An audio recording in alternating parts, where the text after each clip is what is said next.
নমস্কার বন্ধুরা, আমি রীতা। আমার রান্নাঘরে অর্থাৎ রীতার পাকশালায় সবাইকে স্বাগত জানিয়ে শুরু করব আজকের রেসিপি। আজকে আমি তোমাদেরকে একটা মাত্র ডিম দিয়ে একদম নতুনত্ব একটা ভেন্ডি রেসিপি করে দেখাবো। যারা বাড়িতে ভেন্ডি পছন্দ করে না তারাও কিন্তু এই রেসিপিটা পছন্দ করবে, আর মাছ মাংস প্রয়োজন হবে না। আর দেখো, ভেন্ডিগুলোকে আমি একটু কোনাকুনি করে কেটে নিয়েছি আর একটু ছোট করে কেটেছি, যাতে করে ভেন্ডির মধ্যে মশলাটা প্রবেশ করে।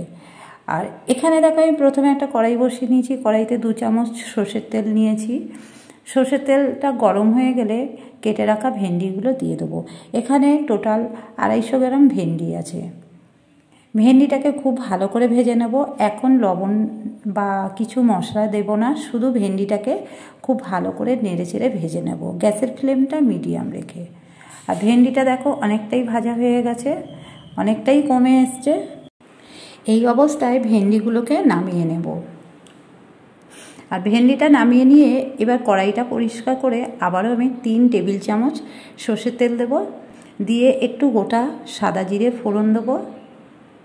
ফোড়নটা একটু হয়ে আসলে এবার এখানে 2টো পেঁয়াজ মিডিয়াম সাইজের মিহি কুচি করে দিয়ে দেব। দিয়ে পেঁয়াজটা একটু ভাজা করে নেব।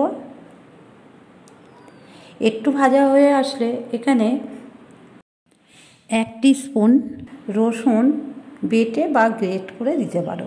আমি এখানে গ্রেটারের সাহায্যে গ্রেট করে দিয়েছি, তোমরা চাইলে বেটেও দিতে পারো। এবার পেঁয়াজের সাথে রসুনটাকেও একটু ভেজে নেব। রসুনটা কিন্তু প্রথমে দিতে যাবে না, তাহলে রসুনটা আগে ভাজা হয়ে যাবে আর তাতে কিন্তু স্বাদটা অনেক খারাপ হয়ে যাবে। সেই জন্য পেঁয়াজটা একটু ভেজে তারপর রসুনটা দেবে। পেঁয়াজ রসুনটা একটু ভাজা হলে এখানে একটা বড় সাইজের টমেটো, সেটাকে কুচি করে নিয়েছি বীজ ফেলে দিয়ে, আর কয়েকটা কাঁচা লঙ্কা। ঝালটা যে যেমন খাবে সেই অনুযায়ী দেবে। এবার লবণ দিয়ে দেবো। লবণটা দেওয়ার কারণ হচ্ছে টমেটোটা তাড়াতাড়ি সিদ্ধ হয়ে যাবে। এইভাবে আমি মশলাটাকে খুব ভালো করে একটু ভেজে নেব। এই পর্যায়ে দিয়ে দেবো একটু আদা বাটা, একদম অল্প 1/2 টিস্পুন মতো দিয়ে আবারও একটু নাড়াচাড়া করে নেব। দেখো, টমেটোটা কিন্তু অনেকটাই সিদ্ধ হয়ে গেছে, দেখতেই পাচ্ছ, আর ভাজাও হয়ে গেছে পেঁয়াজ রসুন সব কিছু। এই পর্যায়ে এখানে কিছু গুঁড়ো মশলা দিয়ে দেবো। এখানে জিরের গুঁড়ো, ধনের গুঁড়ো, কাশ্মীরি লঙ্কার গুঁড়ো, হলুদ গুঁড়ো 1 টিস্পুন করে নিয়েছি।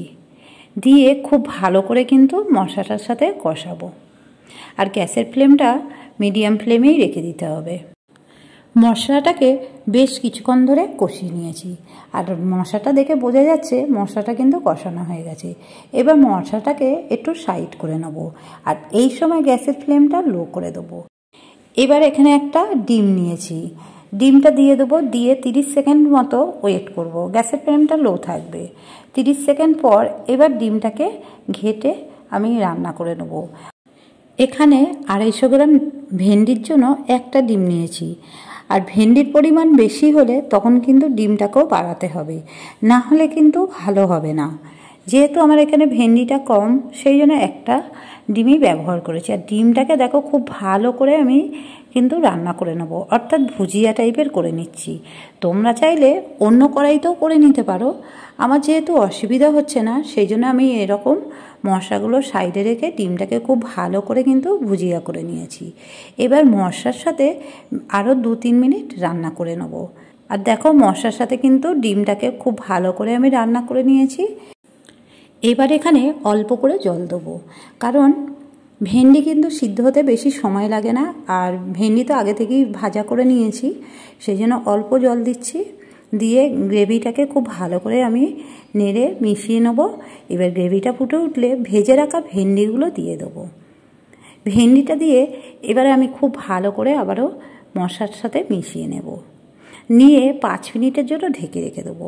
আর লবণটা তোমরা দেখে নেবে, আমি কিন্তু মশলা কষানোর সময় লবণটা আগেই দিয়েছিলাম, সেই জন্য এখন আর দিচ্ছি না। 5 মিনিট রান্না করার পর ফিরে এলাম। দেখো, জলটা তো অনেকটাই কমে গেছে।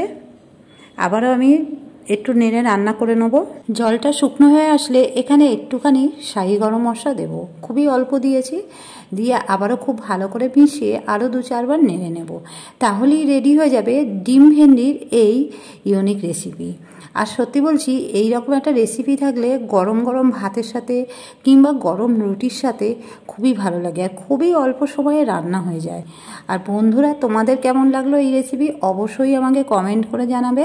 ভালো লাগলে লাইক করবে আর প্রচুর পরিমাণে শেয়ার করবে। আর চ্যানেলে যারা নতুন বন্ধু অবশ্যই চ্যানেলটিকে সাবস্ক্রাইব করবে। পাশে থাকা বেল আইকনটা প্রেস করবে যাতে এরকম ভিডিও ছাড়লে নোটিফিকেশন তোমার কাছে আগে যায়।